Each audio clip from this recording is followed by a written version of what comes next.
Loin des dernières techniques de développement personnel, il existe une solution simple et non sexy pour en finir avec la lutte intérieure et vivre une vie remplie de kiff. Et cette solution, c'est jouer ta note. C'est-à-dire être qui tu as réellement envie d'être et faire ce que tu as réellement envie de faire de ta vie. Quand tu réapprends à jouer ta note, automatiquement tu détruis tout un tas de blocages et reconnectes un niveau de kiff, d'énergie et de pouvoir sur ta vie radicalement différent. Mais attention, jouer ta note est simple mais pas facile. Ça demande un vrai travail pour te libérer des mécanismes inconscients qui se sont empilés comme les couches d'un oignon et qui aujourd'hui t'empêchent d'incarner l'être unique que tu es. Dans ce podcast, je te partage certaines clés qui permettent à mes clients en coaching et qui te permettront peut-être de démarrer ta transformation.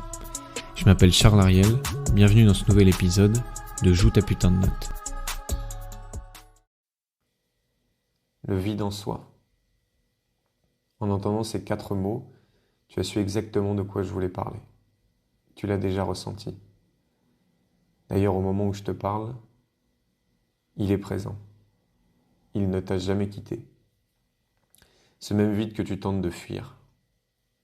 Celui dont la profondeur te fait peur. Celui que tu tentes de combler par tous les moyens. As-tu déjà réussi ? Je veux dire, durablement ?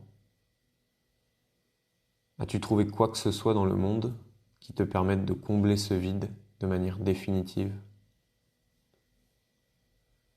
Nourriture, relations, religion, sexe, amour, alcool, consommation, argent, divertissement, sport, drogue, méditation, spiritualité, thérapie, développement personnel, livres, travail, réussite, art. As-tu trouvé dans une de ces choses une seule qui ait réglé le problème ? Réglé le problème une fois pour toutes ? Ou bien le plein n'était-il que temporaire ? Revenait-il inlassablement au vide ? Tout comme la marée haute laisse inévitablement place à la marée basse. Se pourrait-il que tu alimentes depuis tout ce temps un puits sans fond ? Un sac de riz percé, dans lequel chaque nouvelle poignée ajoutée laisserait un vide équivalent. Si je te donnais une pelle et que je te demandais de combler le vide entre les planètes, combien de temps mettrais-tu avant d'abandonner ? Et si ce vide au fond de toi n'était pas à combler ? Et si ce vide était appelé à rester vide ? Je répète, et si ce vide était appelé à rester vide ?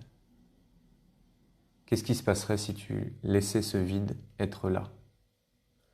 Qu'est-ce qui se passerait si tu mettais fin à toute tentative compulsive de le remplir ? Un chien enragé te poursuit. Cours, de toutes tes forces.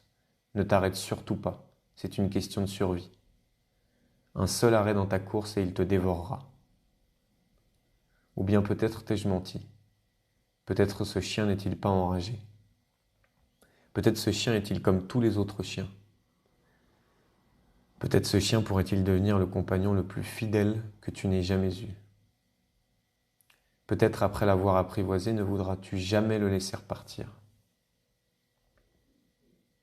Et si tu arrêtais ta course ? Juste pour vérifier. Juste pour vérifier. Dans le cas où tu voudrais aller plus en profondeur, j'ai décidé de mettre à disposition gratuitement ma dernière conférence qui s'appelle les 5 étapes pour réapprendre à jouer ta putain de note.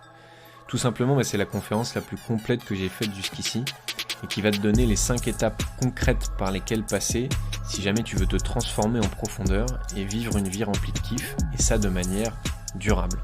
Donc tout simple, si tu veux obtenir la conférence, tu cliques sur le lien que tu vas trouver dans la description de cet épisode.